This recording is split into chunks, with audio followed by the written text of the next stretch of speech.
Hello everyone, I am Dr. Govind Saraswat and I welcome you all in this video in which we are going to analyze an Elizabethan love sonnet, Ice and Fire, written by Edmund Spenser.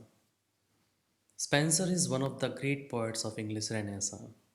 He lived from 1552 until 1599. He was educated at Merchant Taylors' School and later on at Pembroke Hall, Cambridge. He is best known as the author of the romantic epic The Faerie Queene, but his Shepherd's Calendar and the sequence of sonnets Amority are also memorable. He is often referred to as the poet's poet. It's because of his influence on many who came after him. This love sonnet, Ice and Fire, is full of far-fetched turns of thoughts, aimed at showing the sad plight of a devoted lover who finds his lady love hard-hearted and cold. This is the 30th sonnet in a sequence of 89 sonnets called Amority. The first three sets of four lines contain questions that the poet poses to the readers. These are not meant to be answered actually. Instead, they are included to emphasize the miraculous nature of the relationship. The lady's ice is not melted by his fire, nor is his fire allayed by her cold. The poem concludes with a couplet that answers all of the speaker's questions. It is love that has given their relationship the power it needs to succeed. Love has the ability to overcome all types and kinds. The poem begins as my love is like to ice and I to fire. How comes it then that this her cold so great is not dissolved through my so hot desire, but harder grows the more I her entreat? From the very first line, the poet compares himself with fire and his lady love to ice. Actually, this lady is Elizabeth Boyle, and Spencer married her. So he says that he compares himself with the fire and his lady love to ice. Both these objects are different in nature and are opposite. But even then, he compares. He wants to suggest that his love is very deep for his uh, beloved, but she is neglecting and not responding properly to his love appeals. That is why she is as cold as ice and he is as warm as fire. And he says, how comes it then that this her cold so great is not dissolved through my so hot desire? She is so cold in responding to his love appeals that his hot desire means his great affection, his love cannot even melt her. ऐसा कैसे हो सकता है कि जो उसकी गर्माहट है, जो वार्मथ है उसके लव की, वो उस आइस को, जो उसका कोल्ड नेचर है, उसको वो अफेक्ट नहीं कर रही, उसको वो पिघला नहीं रही है, वो पिघल क्यों नहीं रही है? This is the main surprise. It is a surprising thing for the poet. And the more surprising thing is that it she grows harder the more I her entreat. कि वो जितना उसको ज़्यादा अपना प्यार और उसका अपना जो प्रेम है वो शो करता है, वो उतनी ही ज़्यादा और कोल्ड होती जा रही है. She is getting more frozen the more he tries to show her his love. So, this is the first quatrain in which the poet has used two similes, ice, for his beloved and fire for himself. He wants to suggest that his love feeling is as warm as fire, and his lady love is so cold in responding his love appeals uh, that she can be compared to ice. And in a very surprising manner, the poet tells us that she is so cold that my love appeals can cannot affect her. She is not moved by watching me burning in love. He has a deep love, he has a deep passion for her, but even then she neglects. She ignores his affection, his love, and then he asks a rhetorical question, that how is it possible that the more I entreat her, the more I try to make her feel my love, she becomes the more cold. She becomes, uh, she does not even respond properly. The next quatrain begins as, or how comes it that my exceeding heat is not allayed by her heart frozen cold, but that I burn much more in boiling sweat and feel my flames augmented manifold.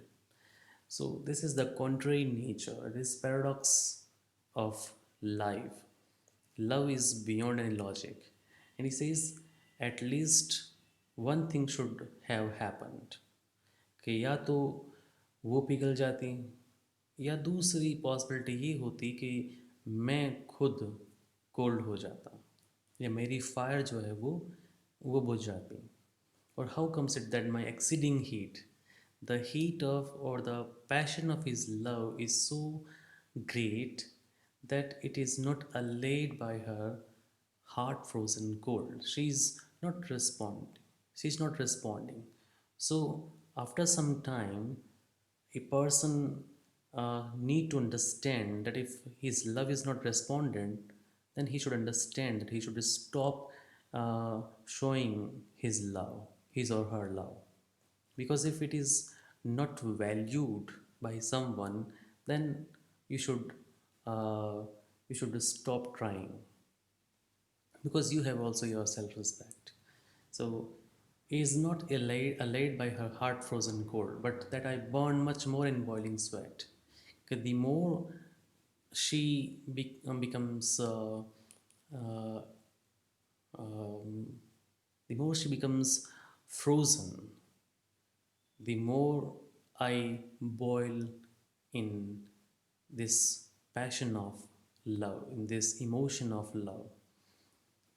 This is contrary, it's very paradoxical. And he says that I feel my flames augmented manifold. The fire should extinguish, no, sorry, the ice should extinguish the fire. But here we can see a paradoxical thing. This ice is kindling the fire manifold. So it is paradoxical, but in love it is possible. The two things which the poet has suggested in both these quatrains, they are possible because love is beyond logic. It is unconditional. And if someone is in love, he can feel these two things. Ki, if his love remains one-sided, even then the person who is in love, he keeps loving the other partner. And what though what though his love is not responded? It doesn't matter. But here he is talking in a way that at least one thing should have happened in his case. If she is cold, अगर वो इतनी cold है, तो my fire my fire should have dissolved her. अगर वो ice की तरह frozen है तो ये आइस थोड़ी पिघलनी चाहिए मेरे लव की वार्मथ से, लेकिन ये नहीं हो रहा है।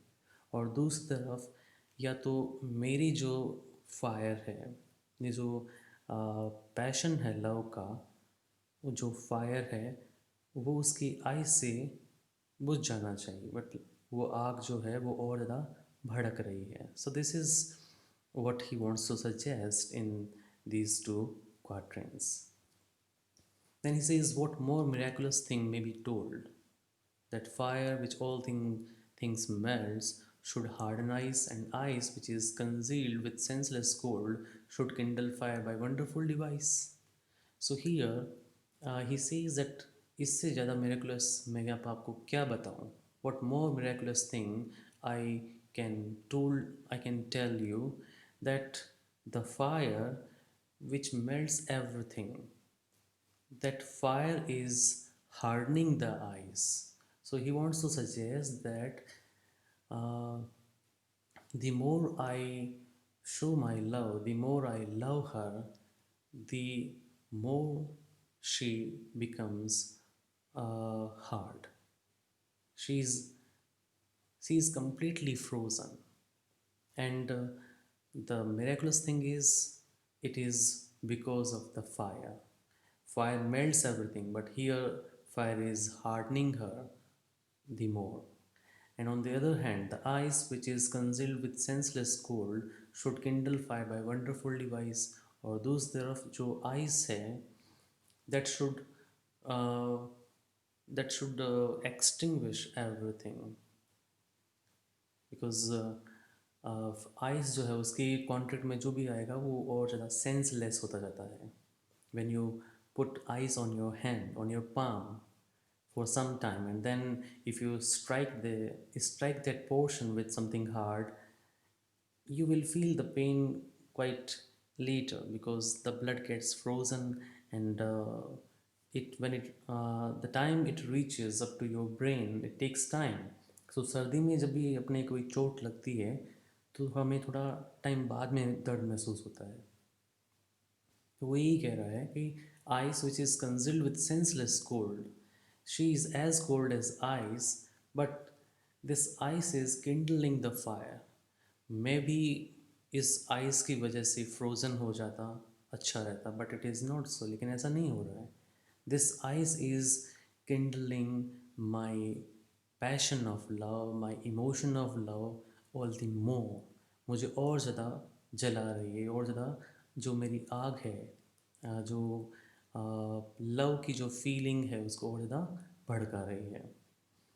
So this is very much paradoxical in itself, and he, using these two similes, wants to suggest that the two people who are in love with each other may be different from each other, वो एक दूसरे से अलग हो सकते हैं, but when they are different, only then they can support each other and can make the relationship complete. So, in the concluding couplet, he says, such is the power of love in gentle mind, that it can alter all the course of kind. The final couplet concludes that the answer to all the previously asked questions is that love has the power to change everything.